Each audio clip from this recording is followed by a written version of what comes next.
Hey, we're here with Connor from Dissentience.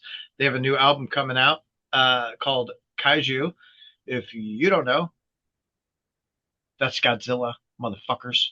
Um, so it's a four-song EP, and it absolutely fucking rips, dude, from start to finish.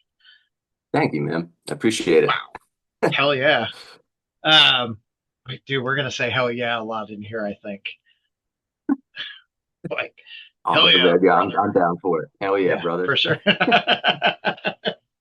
So, the band is super new to me, so I'm gonna start from the beginning. How did you guys like get together and say, "Hey, we're gonna like play this"? Um, so Jimmy and Langer and I have been playing together since probably 2011. It was like sophomore year high school. Jimmy and I both played sax in the high school band, so we met at like band camp. I think he was wearing an Avenged Sevenfold shirt, and I was like, this kid likes metal. And we ended up actually taking lessons from the same guitar teacher, ironically. And when I was looking to put some kind of band together, he just seemed like the obvious fit. So chatted with him, and we've been jamming together ever since. Langer was one of his buddies. He just kind of hung out at practice one day, and we needed a bass player, and stuck a bass in his hands, and we've been ripping ever since. And then we went through a couple drummers since then, a couple name change or one name change, I guess. And eventually, Nick kind of found us. We put an ad out online, and he was living out in Altoona, PA, which we're sort of on I think we're like an hour north of Philly. He's closer to Pittsburgh, so total other side of the state. And but he reached out to us, and we're like, we need a drummer, but that's kind of a distance. And then within a day, we gave him a demo for a new song that wasn't even out yet, and he recorded a drum cover, put it on YouTube, and it was better than the program drums that were in there. So we're like, all right, I don't really give a shit what the distance is. We got to get this guy in the band. And ever since then, we've been fucking rocking and rolling, dude. We met Corey Pierce from God Forbid, who's been producing all of our records. Sometime around, I think it was 2017. And I've been working with him on the production end ever since. Met Matt, who's recorded all of our stuff other than the first EP somewhere around the same time. Um, yeah, it's been a long journey. It's when we started, it was just kind of like we want to make metal. It wasn't like we want to make thrash or we want to make death metal. We all have a ton of influences that we bring to the table. We didn't want to shy away from bringing any of them to the forefront. So, we're all super into different stuff, but it makes for a cool mix, I think. I think so too. Like it comes together really well. It really reminds me of another band that I know like you guys are billed as like progressive thrash, and I can absolutely like I could see that. It reminds me of fucking Revocation because Dude, they hell, they're we like right opened in for that Revocation fucking twice vein. early on. Yeah, Yeah. yeah, Revocation's a huge influence. We opened for them a couple times at a couple local spots when they were coming up. But yeah, I mean the specifically the Teratogenesis EP by them is like, oh my God, like that's one of the we all have our own influences that we bring to the table, but that is absolutely one of the ones that we Collectively, all that's share yeah. collectively. Yeah, that's such a good fucking EP. And Yeah. those dudes are the same way. They bring so much to the table and don't really let because they're the same way, man. It's like their build is death metal, but I mean, songs like The Watchers have a fucking organ grinder solo in it, and uh, Yeah. they don't really, it doesn't matter. It doesn't matter. They don't let that death metal label be the boundary for their existence. Right. And I Which love is that. super cool. And I mean, like Dave being a fucking, a jazz fucking jazz guitarist, like to Oh watch yeah. him play, dude, I'm so like every time I'm so fucking blown away. Oh my God, yeah. He's one of the most interesting guitar players out there right now, and definitely one of the most fun to watch. It's and especially because their output is it's so vast. What was it for the first like 4 or 5 years when they put out Existence is Futile? I think it was like a record a year, almost every year after that for like 5 or 6 years. And you would think with a band doing that, they would get kind of stale or they might reuse some of the same stuff, rehash some bullshit. No, every single song of theirs sounds different, every solo sounds different, but it all still sounds like Revocation. And that Yeah. is something we aspire to for sure. Yeah. Well, like obviously listen to the EP. I'm like, oh fuck, I gotta listen, I gotta check out some more shit from these dudes because the fucking EP rips. I'm like, holy shit. Like I Thank say, you, man. I say Revocation. I fucking love Revocation, dude. Oh You yeah. can't see it from here, but I've got two Revocation drum heads hanging on my wall right over there. Fuck Like yeah. Yeah, yeah. Yeah, no, um Revocation, man. so it's this is not an episode about revocation, but it could be, I guess, at this point. Just say I could do it. I could do it. Yeah, I We could probably pull the could switch. too. Like it's it's so funny. My wife and I, obviously, I'm old. I'm a metal guy. Been a metal guy a long time. So my fucking wife, we started dating in 2012. In 2013, she's like, "Hey, let's go to California," and I'm like, "Okay, let's Sure. fucking go. This will be cool." Yeah, yeah. So we fucking fly out there, and I love Battlecross. They are one of my favorites. Underrated. They, We opened for Battlecross too. yeah, those dudes Fucking fucking amazing. rip. Yeah, Yeah, yeah. It Tony, was crazy. write some more tunes, you dickhead. Uh, so we fly out to California, and we were right outside of LA. And I'm looking for concerts because anytime we go somewhere, I'm like, we're going to a fucking club. We got to see a band.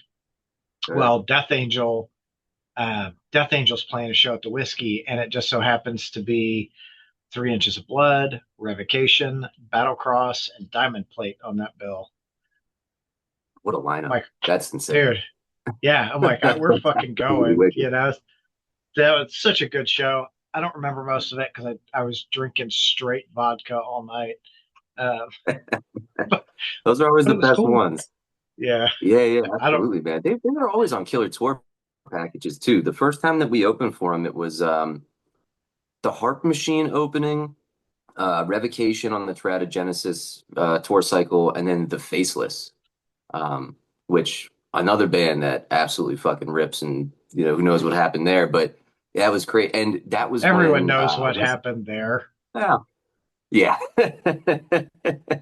But that was when Wes Hauk and Alex Rudinger were playing in that band.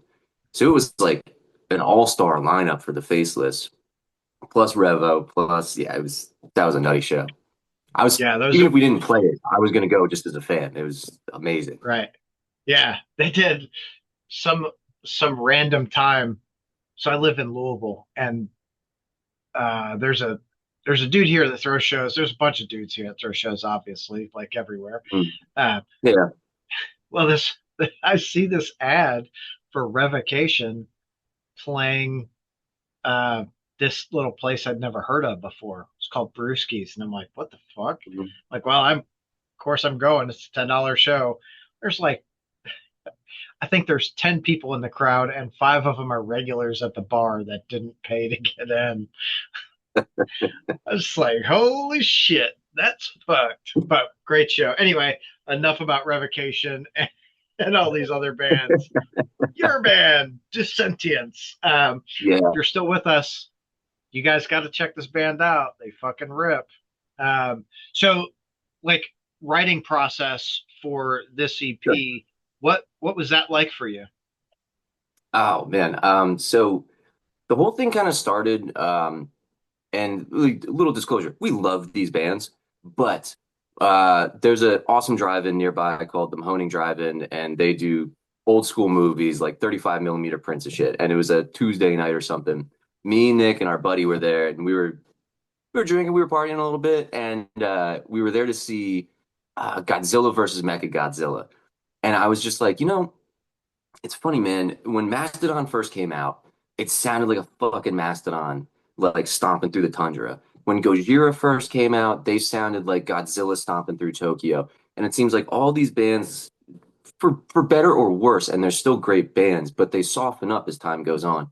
So I was like, we should just start a band or something called Kaiju and like put a record out, every song about a different monster or something. That's sort of how everything started.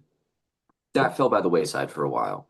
And then we were, as a band with Dissentience, talking about, what we wanted to do next and what the plan was there.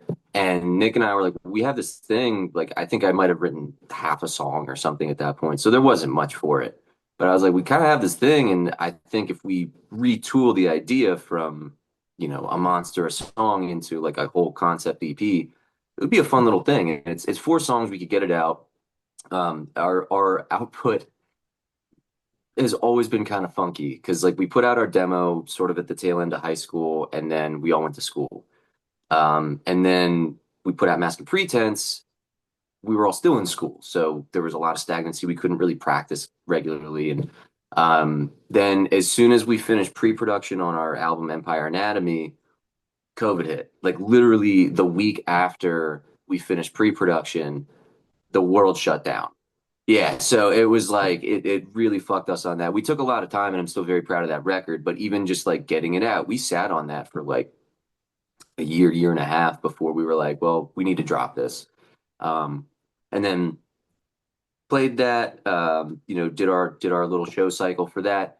And it kind of came back around. We're like, oh shit, it's we need to write more. We got to get something else out here. And this was actually the first time that all 4 of us had been living in the same spot, able to jam, able to write together in a room. Um, Really kind of ever, because even on that demo, like I said, Nick was a half a state away. When we were at school, it was a lot of like writing demos, sending them back and forth, and then we would all get together for the pre-production session with Corey. But this one, we sat down. Jimmy and I sort of ran through the lyric concept because one thing we noticed working on Empire Anatomy, specifically the song Clinical Psychosis, we sat down and had the lyrical idea of like this sort of MK Ultra patient going crazy, and before we even wrote the music. And I think that song, as far as like the synesthesia of like the music and the lyrics go, is one of the best as far as meshing. So I wanted to do that again with all 4 of these songs. So Jimmy and I sat down, wrote out the concept, kind of planned like, okay, the first song is sort of the first appearance of the monster. The second song is like the world leaders around, the classic like round table scene from every Godzilla movie where everybody's arguing. And the third would be the actual like destruction of the city and the firefight and all that. And the fourth song is like, Godzilla walking back into the water. But we sat down, watched some movies, and we're like, these, boil, not even just Godzilla, but like Ultraman, Mothra, Rodan, like all these, and boil it down to its sort of 4 essential parts. And then we wrote from there. Pretty much everything was done in the room. No, I don't, I'll write some riffs here and there. Everybody brings something to the table. But for this one, pretty much everything was kind of just written in the room. What's the vibe we're trying to catch with the song, and then spew out some riffs and work through the kinks all together, all 4 of us right there. That's fucking cool. Do you feel like that worked better or more cohesive than you had done Absolutely. previously? Yeah. Absolutely. Yeah.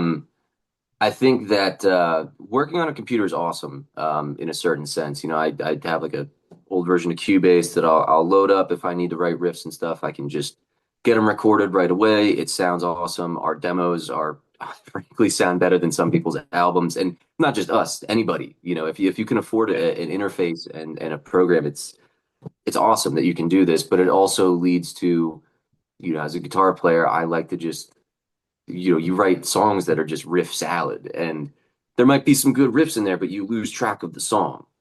Yeah. And writing in the room with everybody, like Jimmy, for instance, I mean, he'll be the first to admit this. He's not big when it comes to like contributing riffs a ton. He has some stuff, but I would say that I probably bring a lot of that to the table. But I think Jimmy sits there and kind of plays producer actually a lot, sort of before we even talk with Corey, before we bring it to anybody else. And he really helps shape the whole tone of the song, the whole like the vibe of everything that's going on. And we all have input for sure. But I think all of that is super important. And when you're sitting there just writing by yourself, you don't have even from like a producing input end, you don't have that while everything's being shaped. You're kind of Right. already shaping it into what you want before you send it off to everybody else. And I think one kind of really important thing that we all figured out during this process is it's not what I want, it's what we want. You know, we're a band, we're trying to make this cohesive thing. And that, um, the sum of the parts is greater than any of them individually. And that really, I think, shines through on this for us. In Like my you're opinion, getting this all is the best written philosophical and stuff. shit. Like, Yeah, I mean, I think this is the best written stuff we've ever done, personally. It's a logical next step. You know, if you listen through everything in chronological order, I think it all makes sense. It's not totally out of left field. You know, we're not, bringing in the K-pop influence or anything on this, but at the same time, I think that it's just leaps and bounds from the last stuff that we did. yeah, it's cool. It's cool to watch, like, to watch a band progress. This is like why I'm like, fuck, I have to go back and listen to the other stuff now because I want to see. I love watching like the progress of a band, whether you love or hate where they're going. It's cool to Sure. watch the evolution, right? Like I know Metallica, being the age old one that everyone is most familiar with, they did All their of them. thing, All of them. I just had that you know. discussion the other day. There's a dude, Jerry Declet, shout out to the Metallic Cave radio station from Jersey. He posted something about, what's the best debut of the big four? And first off, no right or wrong answer. But I always say Megadeth because every other one was a stepping stone. You know, even Kill 'Em All isn't quite where they became themselves on Ride the Lightning. Well, no, but Slayer, I Kill don't 'Em really. All was Dave, Well, like sure, sure. But I would say that like Megadeth, when you go back and listen to Killing Is My Business, rough around the edges for sure, but like that sounds like Megadeth, yeah, at least to me. Whereas like Show No Mercy, I love that record. I love Slayer. That doesn't sound quite like what they were doing on Rain and Blood. right. Fistful of Metal doesn't that barely even sounds like Anthrax at points. But Megadeth like came out guns fucking blazing. So yeah, I agree. I love seeing where bands start. I love um, even like a band like going back to them, like Revocation, you listen to their first album, and that's like a fully formed band coming through at that point. Yeah. Um, Yeah, it's really cool to see all that and to see, like, to watch those evolutions. And that's a really good discussion about, like, what's the best, like, here we fucking are, like yeah, I don't know, fuck. I'd like now I gotta go back and like I gotta listen to all of them. Like yeah, fuck. yeah, But and I'm curious, like I know why I guess Anthrax is in the big four, but I think there are some other bands that are just as good or or better than Anthrax that probably are as deserving, to be in there. yeah, Like I'm not a huge like Anthrax fan. There are good points in Anthrax for me. Like I sure, love the Bush era Anthrax. I think his voice yeah, was yeah, just I fucking love John's voice. yeah, yeah, Um, absolutely. but the rest of it is like meh. Yeah, I mean, even as far as like the thrash conversation goes, controversial opinion, I don't really think Metallica or Megadeth are thrash bands. I mean, like they have thrash elements for sure, but they always were way more progressive in their writing and bringing in a lot of other influences. Even, like Anthrax to me fits the bill because it's they'll have their thrashy parts, they have those like mosh breakdowns, they all that stuff that if you were, for lack of a better term, making paint by numbers thrash, they have all the parts. Whereas Metallica, Megadeth, even Slayer don't really fit that bill.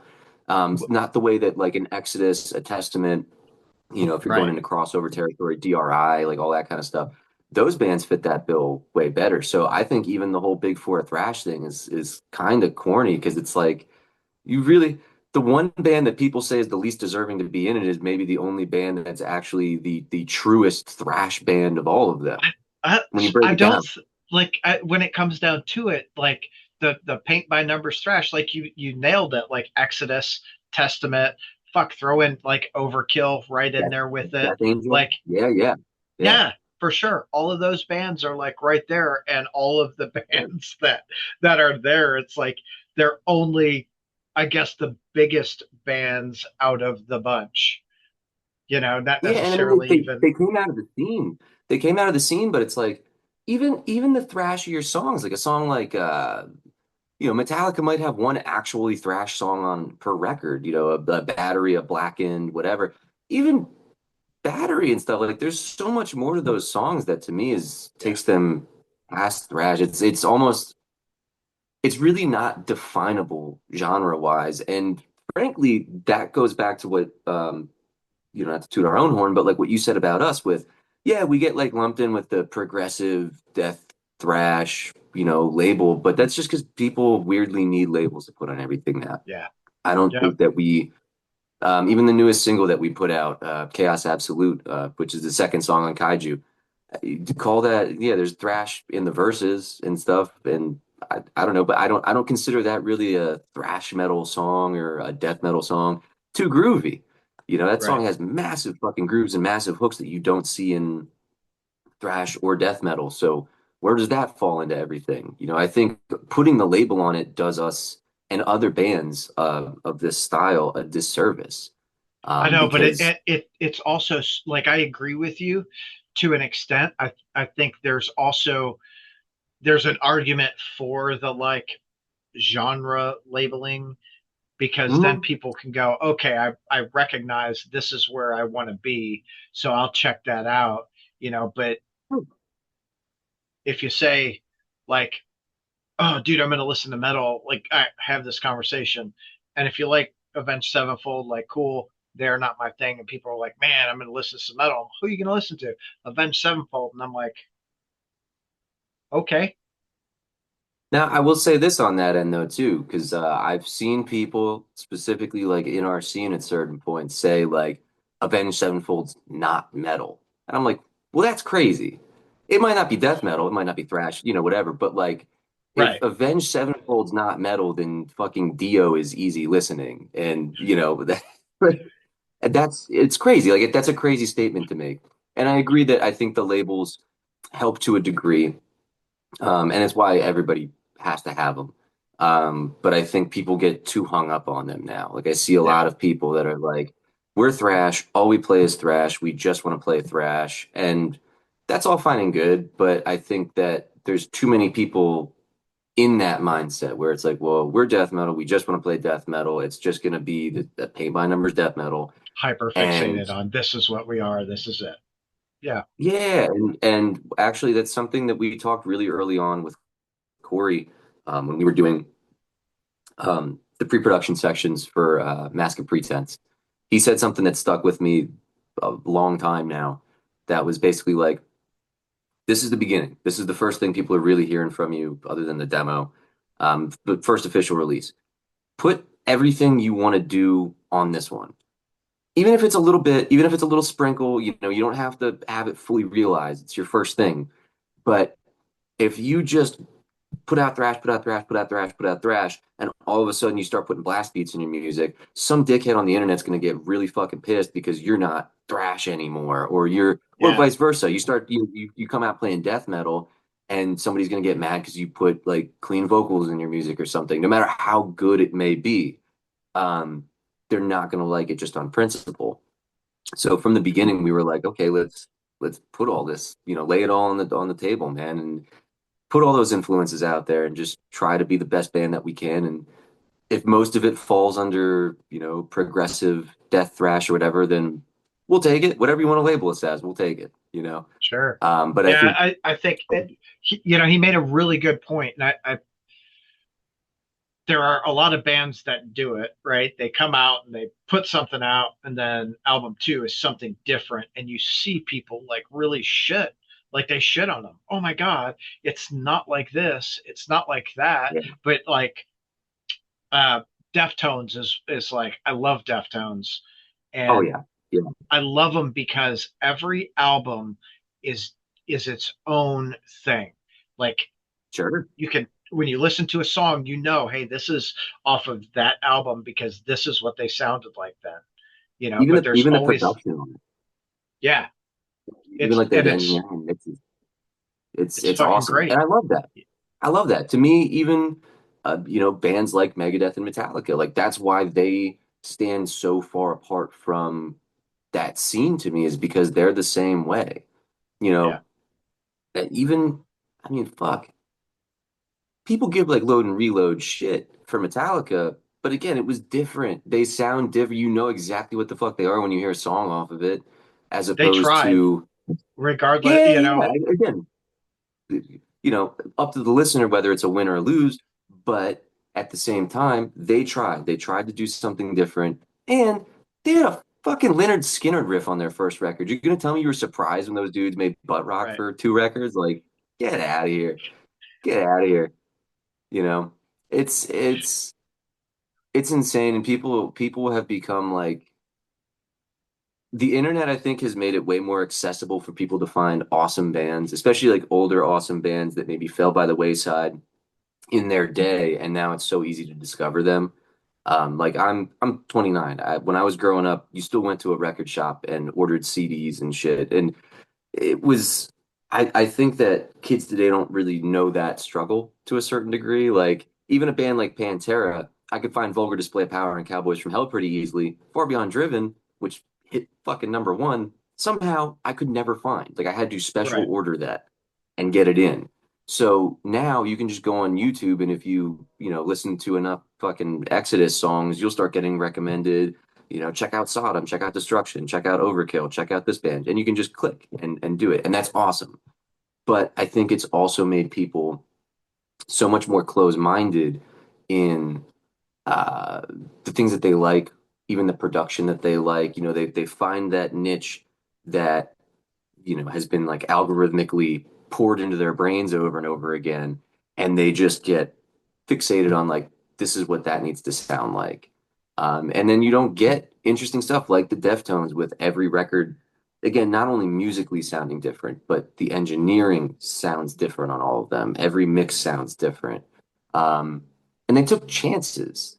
They were experimenting with gear in the studio, experimenting with songwriting, and people are obviously being a guitar player, it's like, um, we use an EVH head through a Mesa cab and just stick an SM7 or SM57 mic in front of it and call it a day. And that's cool. And it is a sound that I love. And it's frankly like I use a 5150, but it, at the same time, I play around with it and we play around with it. Even in the studio, we drive Matt, the engineer that we work with, nuts because like the guitars on this record, he has two ISO closets in his studio, and we set up two full stacks in each one.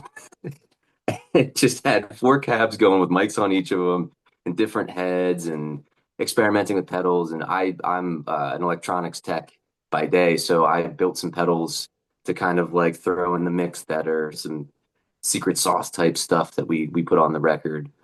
Um, but strictly for the purpose of like, let's make something that sounds a little bit different.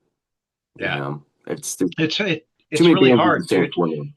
But It is. it's it because people, they do get hyper fixated on, it needs to sound like this. This is what I like. But I think, you know, I'm gonna argue against you for just a minute because Sure. you're people that when they listen to thrash, that's what they want to listen to, right? Sure. Also, I think that people are much more open to multiple styles of music today than they ever have been. Like, Yeah. there's some really good mixes going on where I went to a festival in July and it was everything from essentially like singer songwriter to fucking converge, dude. It was Yeah. great. Yeah. No, and I think that people are open to much more now, but within like an individual entity, within a single band, they want less. Because especially working with Corey, and also just like kind of what we grew out of was that like 2000s if you want to call it metalcore for lack of a better term, but like new wave of American heavy metal, you know, Lamb of God, Trivium, Avenged Sevenfold to a certain degree. But then you had bands like Shadows Fall and God Forbid and A Life Once Lost, even, you know, Children of Bodom you could lump in there. And even though they weren't an American band. Um, but all those bands really didn't seem to give a fuck what influences they were bringing to the table. They just sort of sounded like them. Yeah, And that is something that made a massive, massive impression on us um, at a very young age, and that we specifically wanted to bring the table with Dissentience. And it's not something that I see a lot of people doing. And I guess that's why, for me personally, it's what upsets me about a lot of modern metal is that, you know, and I get it. If you want to make a thrash band or a death metal band, there's nothing wrong with that inherently. There's nothing wrong with it. I just don't see a lot of bands bringing all of it together and all of the influences to the table. Because I know dudes in bands that play just thrash or bands that play just death metal, and they're like, oh man, like, you know, I really love Mastodon, but we don't, you know, massive influence on me, but you would never know it listening to their music because they don't let right. themselves bring that in. Um, and why that is, I honestly I don't know. It's always been a I, strange phenomenon to me. it's I think when people get into it, right? Like when you're having a conversation with someone about, hey, dude, let's play some music. Well, what do you want to play? Well, fuck, I want to play death metal. Yeah. Oh, Yeah. okay. So you don't really like, are we going progressive death? Are we going ambient death? Are we just going fucking, some old school chugga chugga fucking dumb fucking heavy riff death? Like, Some what are caveman we? shit. Yeah, like what are we doing? Yeah. Like, you don't have that conversation until you're actually in the room, and then you're in the room and you're playing, and you're like, man, I kind of want to see if we could do something different, but I don't want anyone else to feel like I'm the one that started that and then hate me because we are so you know what I mean? Like we have Yeah, so much but again, focus like, on and that's what I think is just one silly, but also it's weird to me that just at a certain point it was like a hard drop off of bands that did that.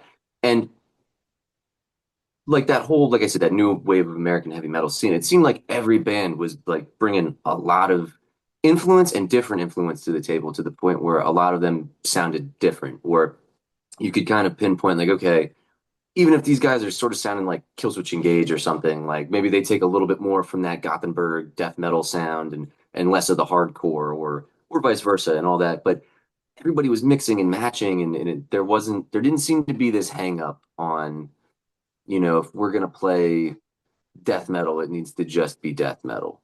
Um, and again, nothing wrong with it. I love plenty of death metal bands. I love the caveman shit. I love the big fucking fat riffs and all that. And I love thrash stuff. Like I love all that shit. But um, there seems to be a lot less bands doing the other, doing sort of what we do, which is like the genre bending and melding everything together. That I mean, shit, we have trouble.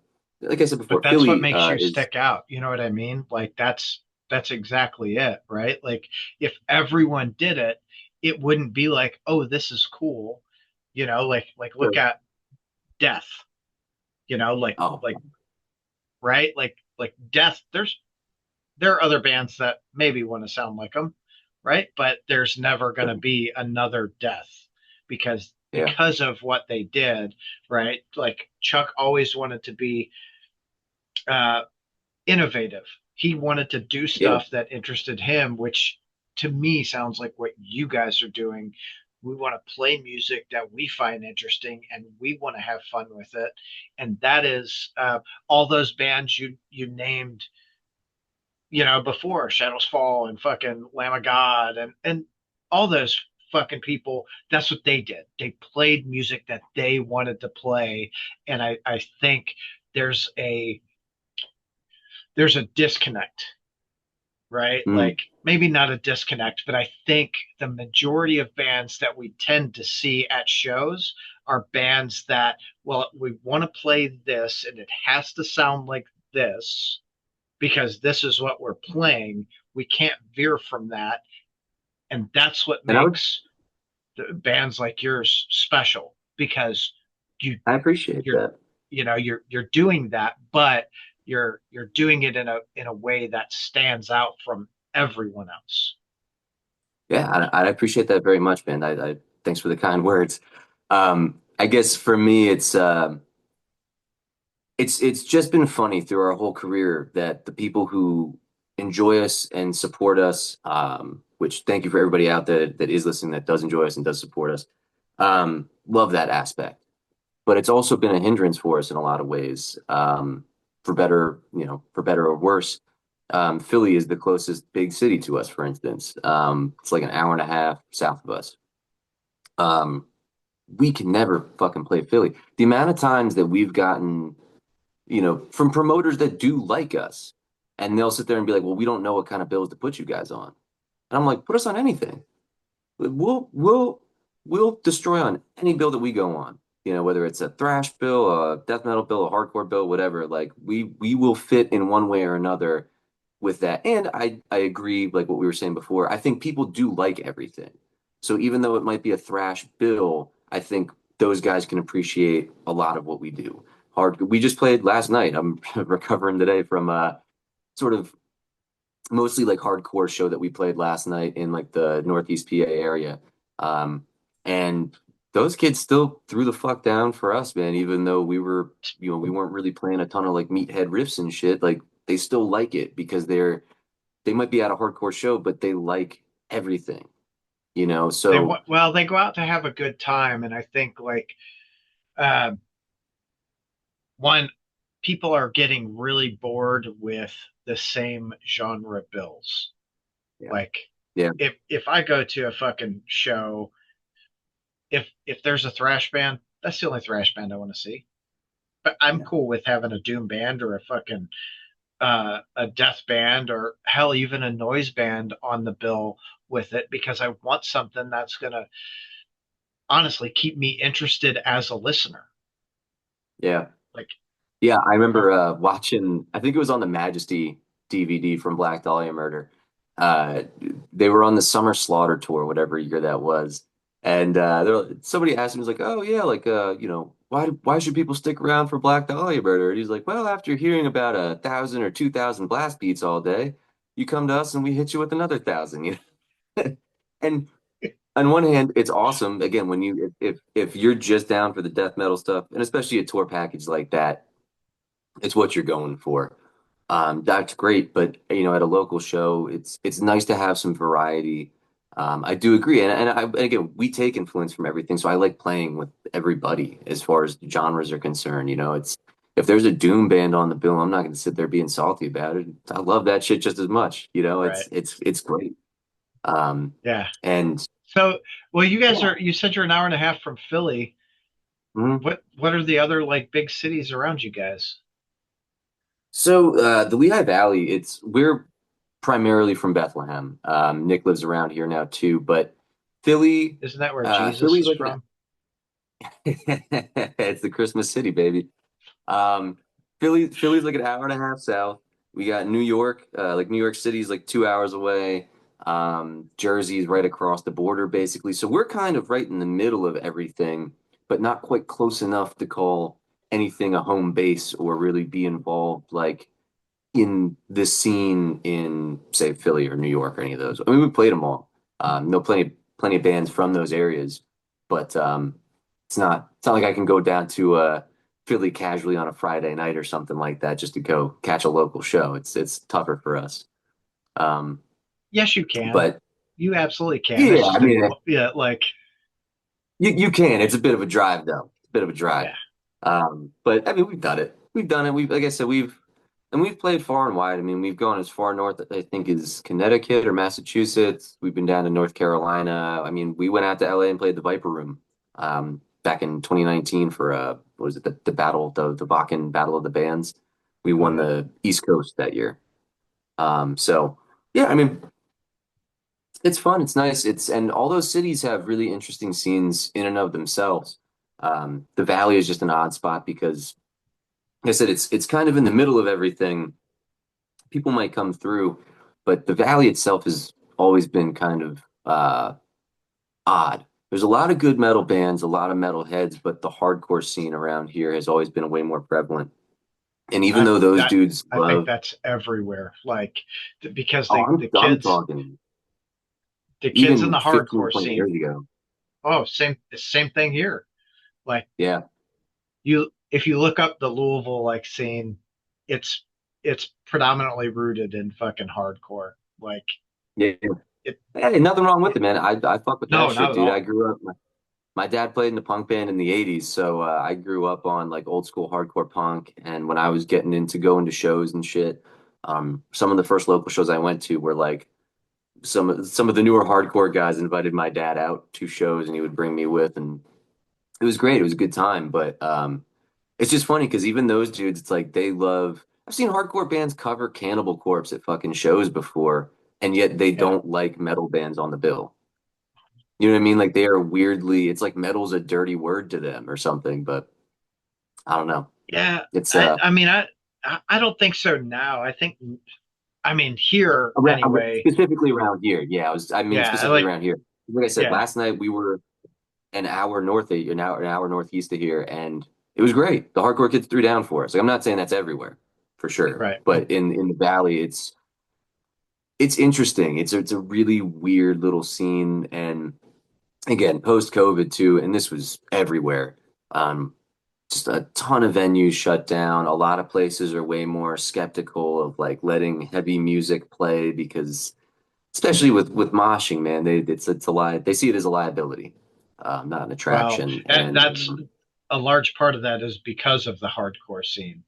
Like yeah, strangely enough, like I've talked to a couple of uh, venue owners and that at one point had hardcore shows. And I said, "What happened?" They said, "We got sued too many times, and if we get sued one more time, we're done.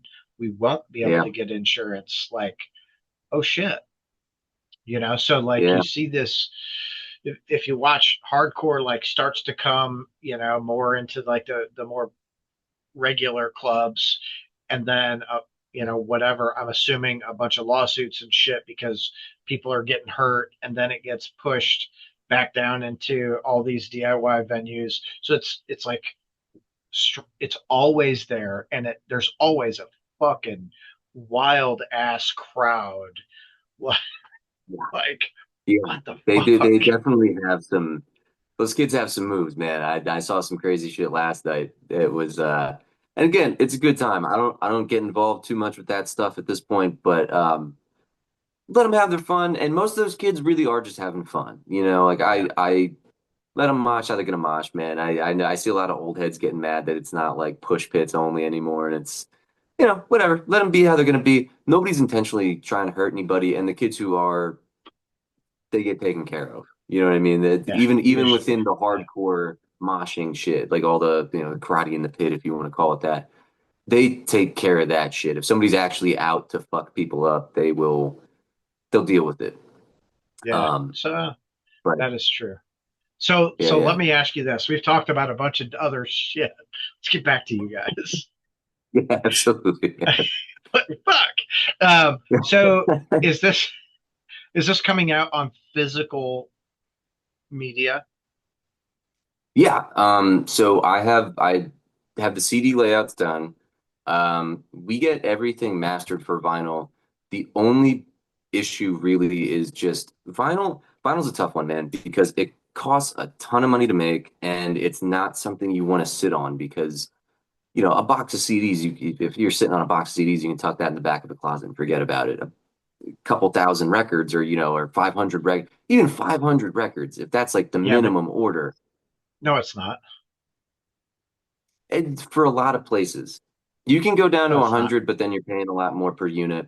Um, and there's other spots too that I've seen, they'll do like lathe cut stuff or like really, really small press stuff. But Yeah, those get really expensive, like the super small runs. Like yeah, at 100, you can do okay depending on what what you want your layout to be. You get a pretty yeah, decent price break at like that 200 level though, where it's like, yeah, oh, we don't have to sell them for $50 a record to make $1. You know what I mean? Like Yeah, I mean, I one thing too that we always try to do is just be price conscious of stuff. And like bands got to make money, but I mean, like we just upped our t-shirt prices to like $20 this year. You know what I mean? Like we were selling them for $15 and still making we made enough money that it's been self-sufficient for us the whole time. All that yeah, money goes right back into the next run. But prices have just gone up and same thing with records. It's uh I wanted to try to keep things affordable for people. And if people want it, fans out there, let us know. If there's enough interest, we'll absolutely do it. Seriously, we have everything basically ready to go to do it. And I do all of our layouts and all that kind of good stuff. So it's easy enough for me to transfer some of the CD layout over to a to a record layout. Um, it's just there hasn't been as much interest as we would think. And trust me, I have a massive record collection. I'm the first person that like I said to the other guys, I still don't even believe that our other records came out because I don't have them on vinyl yet. So, what the fuck are we waiting yeah. for? And I would love to have it. Seriously, I would love to have it on record, but we'll see. We'll see. I would like to do it. Cost wise, if we can make it work, I would love to make it work. But as of right now, I think the only plan is to do CDs. Surprisingly, still a lot of interest in that, which again, I love all physical media, and I know a lot of people out there do. And for a minute, it sort of seemed like records were the only thing that people cared about in that regard. But I think CDs are coming back around. Cassettes CDs and sort of had tapes their, are fucking both of yeah, those like right now I think are still going ridiculous, and part of that is because that cost threshold for a fan is like, oh, I can I can actually buy this CD for 10 or 15 bucks or whatever it is. Same yeah, thing with the tape, so it's super nice. And vinyl vinyl's cool. I love it. I'm the same way. Like I collect like my my shit's double stacked all the way around my fucking office. So like, hell yeah, like hell yeah, yeah. brother. But the cost for a fan, especially like I think in current time, I had this conversation with someone a couple of months ago. Like the cost of shows, like you go to a local show, it used to Oh, be. I mean, I remember, $3 or $5. You go to a fucking local show, and now not anymore. You're like, fuck, it's $20 to go to the show. It's yeah, 15 to park, and then if I want and a couple of beers, I'm $100 into it. Like, what the fuck? yeah, yeah. You know what though? I'll say one of the best spots around here. It's it's it's a little dive bar called the Fun House in South Bethlehem. And it's an interesting little spot. They they charge at the door. Jackie, say hi. Hi. I was It hoping it was like blurry. was Sorry. not. It's all good. It's a little dive bar on South Side. All they do, they charge like four, maybe $5 at the door. Um, and all the money from the door goes to the band. But it's nice because it's right on a main drag, and everybody that comes in has to pay cover. And I mean, we've had nights there that would pay for a run of t-shirts, or pay for a run of fucking CDs or something. And that's awesome. And it's $5 at the door. So I see a Yeah, lot of venues saying like we need to charge this in order to like get the bands paid or this and that. And it's like, well, do you? Because maybe if it was cheaper, more people would come out because they can afford to come out to a $5 show. And I don't know, it's a big double-edged sword.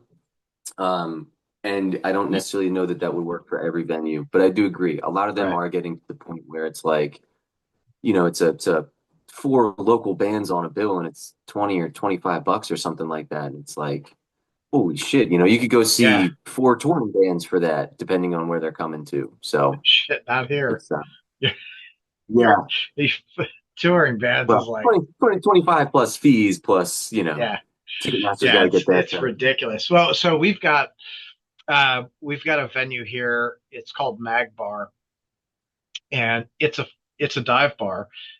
The Yeah, cool thing about Mag Bar is they do Metal Monday, right? cool. So Metal Monday is like touring bands, local bands, whatever. But out of the 52 weeks, probably 50 weeks are Metal fucking Monday, and it's Yeah, it's free.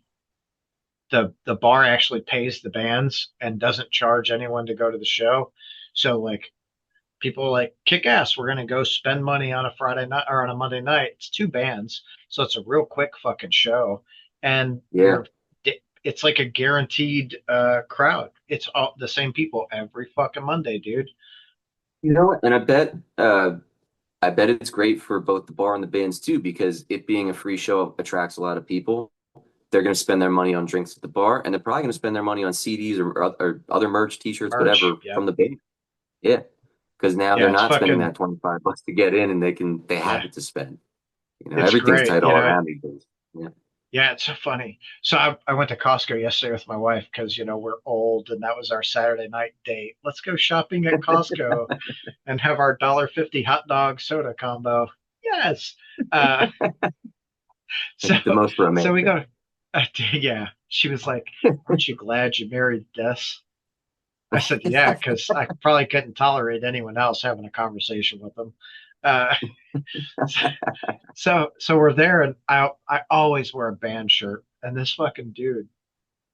At Costco, you go out, they check your receipt, count your shit, make sure you're good. Hmm. So I'm on my fucking way out, and the dude goes, "Hey, what do you got there?" And I'm like, "I got a cart full of food. What are you talking about?" And he's like, "No, your shirt." And I'm like, "Oh," like I was wearing Sonolith, which is a great fucking instrumental doom band from Las Vegas. And I tell Right. him, he's like, "Dude, have you heard of Magbar?" I'm like, "Yeah." He goes, "Dude, they do Metal Monday every Monday." And I was like, "Yeah, go." And he's like, "Oh, you do?" I'm like, "Yeah, dude, I'm there." My wife's like, "He doesn't know?" I'm like, "I don't know. Like, I hope to see the guy there. I don't think I've ever Yeah. seen him there.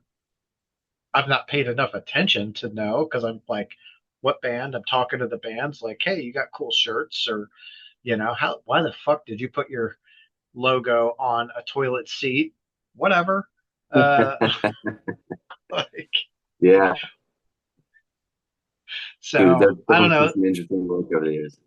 Yeah, it's But yeah, super. no, that sounds awesome, man.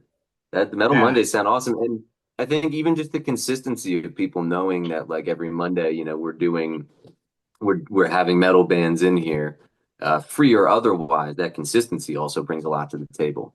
Because it's for like, oh, sure.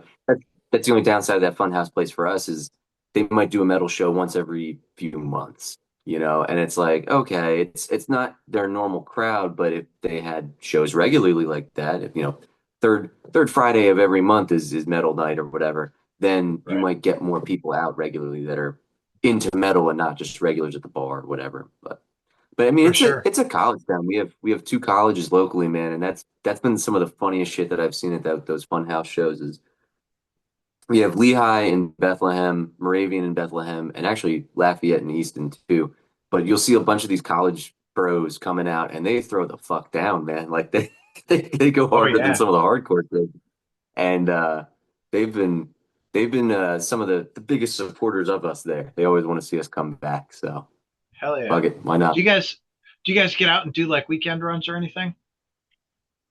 We try to as much as we can. Ever since the writing of this record, we've kind of been like laying low.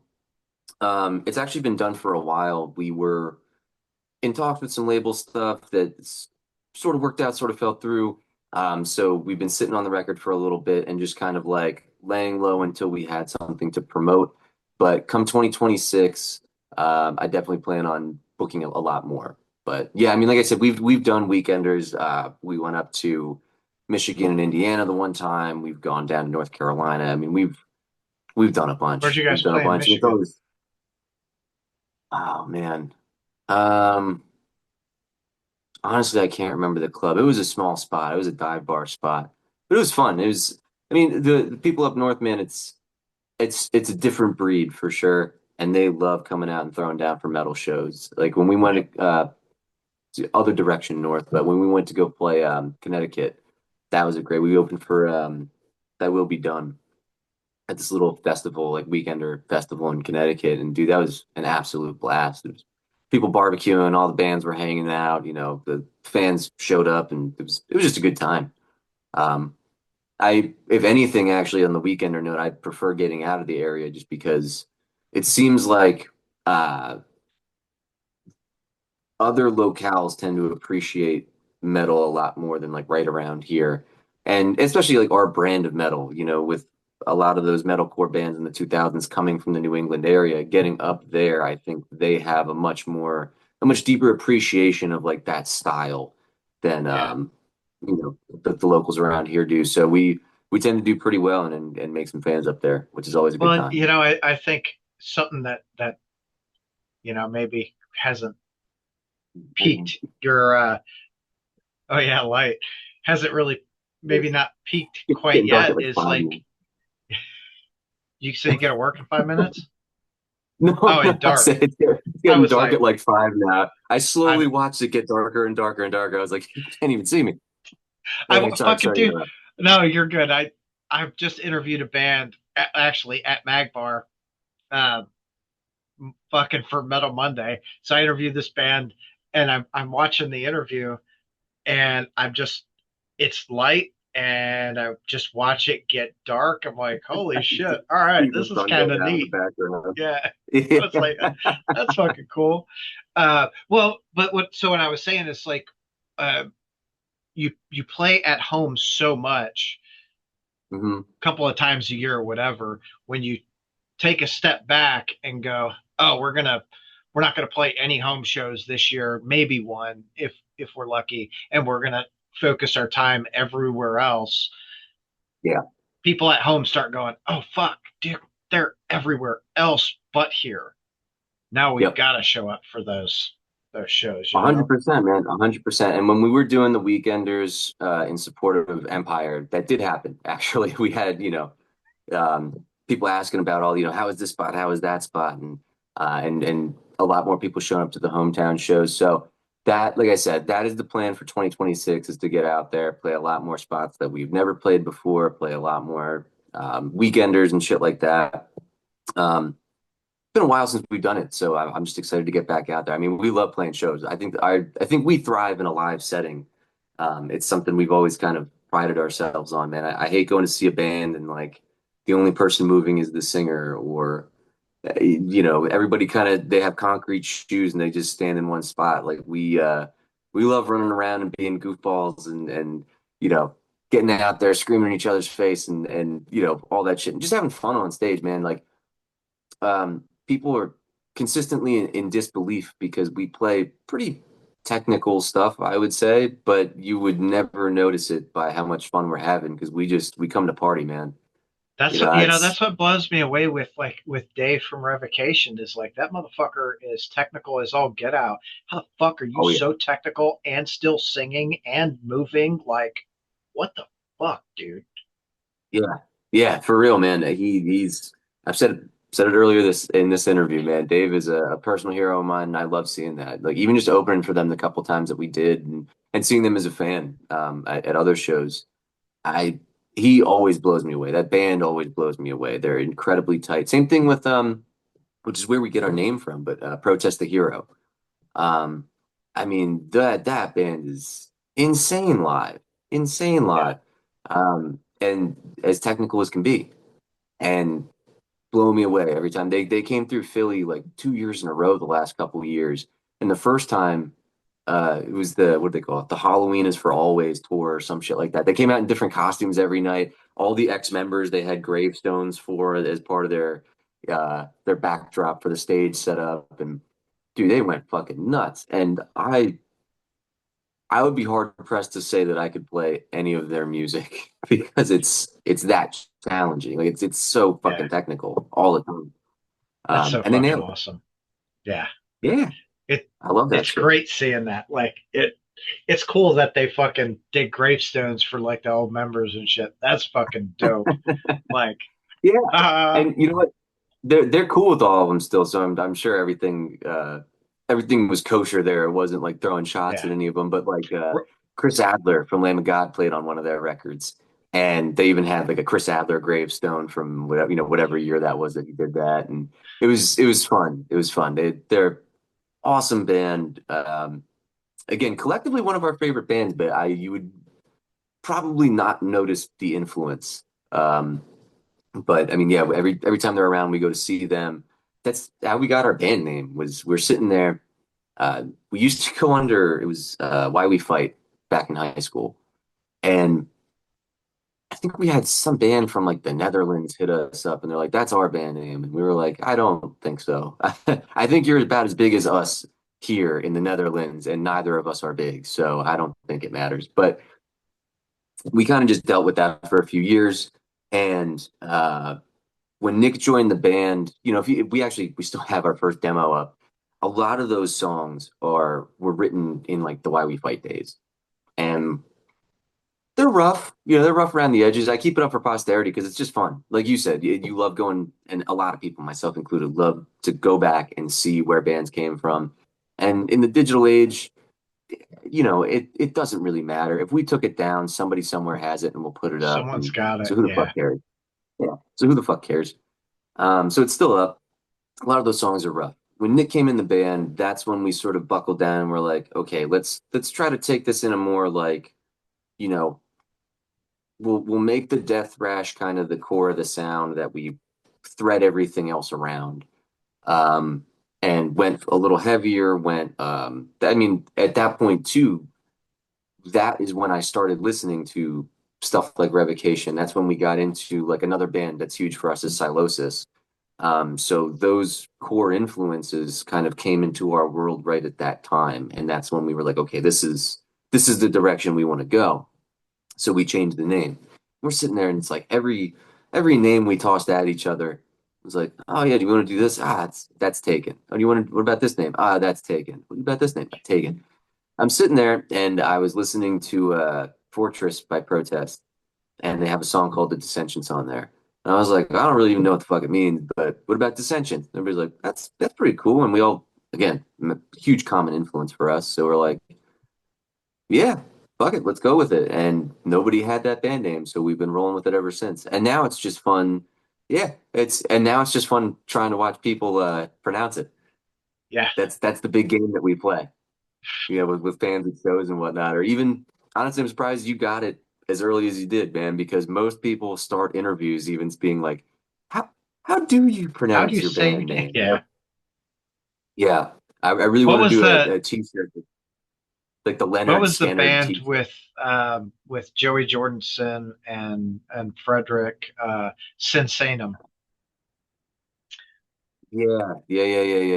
So I I mean, it's interviewed I interviewed Frederick a couple months ago, a few months ago or something, and sure. I fucked up the band name like the first time I said it, talking to him in the interview. I got it right before the interview. Then when we start going, I fucked it up, and he goes, "Okay, now it's got to be something different every time you say it." So like, if you watch the interview, it's never said the same way the whole way through the fucking interview, dude. And we were just fucking laughing our asses off. It is so good, dude. Um, what a, it's cool when you understand that you can have fun with it because Oh like, yeah. I mean, dude, life's too short. We gotta have fun. Yeah, and I know I mentioned it before, but the first Black Dahlia Murder DVD, Majesty, when we were in high school, I remember picking that up, and that became like our band fucking Bible, man, because at that point too, again, this is in a pre or early social media era, like you didn't see bands doing things the way they do now, where like there's all these parasocial relationships, and you feel like you know the band behind the scenes, even though you don't. At that point, like that Black Dahlia DVD was kind of the closest you got to that kind of shit. And, growing up, especially in like a metal household, a punk household and all that stuff, you'd see bands like Cannibal Corpse and you see their promo pictures and they're all just, they're mean mugging for the camera. They're just, whatever, classic band picture shit. We've done it. Um, but you didn't know that Corpse Grinder was, a claw machine champion. Black Dahlia and the Pantera home videos, and the Black Dahlia ones. It's like that's some of the first times that you got to see that behind the scenes of these dudes who play really serious music and are very serious about their music being absolute fucking goofballs. And Yep. it's like, oh yeah, you can play death metal and make the most serious, disgusting, gnarly shit and just like have fun doing it. Because we thought we were like weird for that shit. Or even you go out to local shows and you see these dudes like totally serious putting on their corpse paint and stuff and that's awesome that they take it seriously and it's I'm not dissing the corpse paint, but there's some guys that like they don't see there's no I don't know, they can't laugh at anything and they can't have fun with what they do. And it's like, man, There are a lot of somebody called bands me. that do though, right? Like one that comes to mind for Oh me is they're out of Wisconsin called Illusion of Fate. I fucking yeah. love those dudes. They're fantastic, and they are corpse paint, serious photos. Sometimes sometimes they're like corpse paint in their underwear, standing in a fucking lake. Like I love like that shit, dude. That rules though. I love it. Like and that's what I mean. Like it's not even like it's not just in the corpse paint thing. It's just there's so many people that take that shit so fucking seriously. yeah, And obviously, we take our music very seriously, but we like to have fun. And again, I think people see that on stage and in our stage show. And I think in a live situation, that's where we make new fans the most because people see that they love coming up to us and we love talking to everybody after shows. Um, even just chatting, shooting bullshit, man, and talking like I was wearing a Crow shirt, the Crow, but like James O'Barr the Crow, not just Brandon Lee the Crow, the comic, and talking like comics with people at the table forever. Or talking movies, man. Like with this whole Kaiju EP, um, it's sort of brought some people out of the woodwork that are big movie heads, and it's like, yeah, man, I'll I'll hold the line up a little bit to talk Godzilla movies with you for a little bit. Why not? hell yeah. Um, That's yeah, I think that's a really cool thing about being out at shows too is there are a lot of people that are essentially introverts, right? They don't really go out a lot. They stay at home. They don't really have a community, and then they get to go out to a show and see a band that they like, and it's like, oh, my kids, right? My kids fucking they're very much, or they were very much like, I really don't want to go out. People are going to think I'm weird. Like, yeah, whatever. People are going to think I'm weird. I don't give a fuck. Come on, yeah, And they go out and they see absolutely. these shows and they start like talking to people and they're like, oh, I'm really not a fucking weirdo. Like these people are like me. Yeah, because everyone Dude, in the yeah, world is really like each other. We just we start naming, oh, this is our divisive thing and this is our divisive thing. Like you fucking realize those are only walls that we put up ourselves. We actually 100%. we're fucking human. All of us are fucking human. Yeah. Whatever. Well, and, and Uh, and and you go to a metal show and you already have one thing in common. yeah. Everybody's there for the music and first and foremost, but that's when you start getting and having fun discussions or meeting people, even if you're just friends for the night, man. Like I remember I went to ironically enough, they keep coming up. Last show I saw before the pandemic was Voivod, Revocation, Psychroptic, and Skeletal Remains. That's twice Voivod has come up today and the third time this week. I love Voivod, man. Like Voivod is I'll be straight. I've seen every one of the big four. I saw like Slayer with Hanneman and Lombardo. I've seen Testament. I've seen uh you name it, man. Exodus, Death Angel, all that shit. Voivod puts all of them to shame. They are the best old head band to see live if you can, if they ever come around, because they don't really tour the States a ton. Oh, But they're getting ready to. I've been seeing something. I saw that they're doing. Oh, who the fuck are they touring? They're touring the UK or yeah, the UK with Midnight. I hope they bring Yeah. that package to the US, man. They were fucking amazing. But I went there by myself that night. I drove into Brooklyn to go see that show by myself. And like by the end of it, there was a whole like pit of us that were just like having a good time together in between songs or in between bands. We're fucking singing along with the songs coming over the PA and just having a good time. And it was great. I don't know any of their names. I don't talk to them, but you go out, you make friends. Again, everybody's there for the music. You're all there to go see. whoever's playing that night. And I don't know, that shit's just fun too. Like as the guy on stage helping people make memories.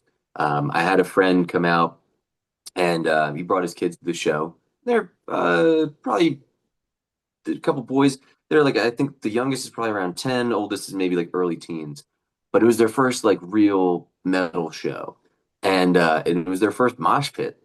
And he came up to me after, just saying hi, yeah, saying hi after, and then thanking me for putting on a good show and all that. And I was like, dude, like, thank you for coming out. And he's like, dude, you like, this is like, I've been a long time metal fan, and this is my kid's first mosh pit was to you guys. And I was like, that's nuts. Like, maybe it doesn't mean anything. It's not going in any fucking history books per se, but like, we were a small moment in somebody's life that means something to Not them. And not like, a that's, small moment. That was a core memory. That is a very yeah, important moment in someone's life, and I that's hope super so. cool. One of the records my dad had when I was growing up was Probot. Dave, you ever listen to that Dave Grohl's like Dave Grohl metal and side Lemmy. project? Yeah. Yeah, yeah. Well, he got a bunch of singers to do it. It was actually Dave Grohl and I think Kim Thayil from Soundgarden played on a lot of that stuff and helped him write it. But he had um, Snake from Voivod was on there, and Away did the artwork for it. And I didn't really know Voivod then. I mean, I was in elementary school. But like that made a really big impact on me visually, just in terms of what I like. Because I'm obviously a big horror movie and sci-fi and all that kind of person. Cut to years later, and Away is like one of my like if I could have a beer with anybody as far as like musical heroes or anything like that, it's probably Away, man, because he um between all the artwork that he did for them and I draw myself and sort of deal with a lot of the art direction of the band, finding the people to do our t-shirts and all that. Um the fact that he has been consistently doing their artwork, doing the layouts, even when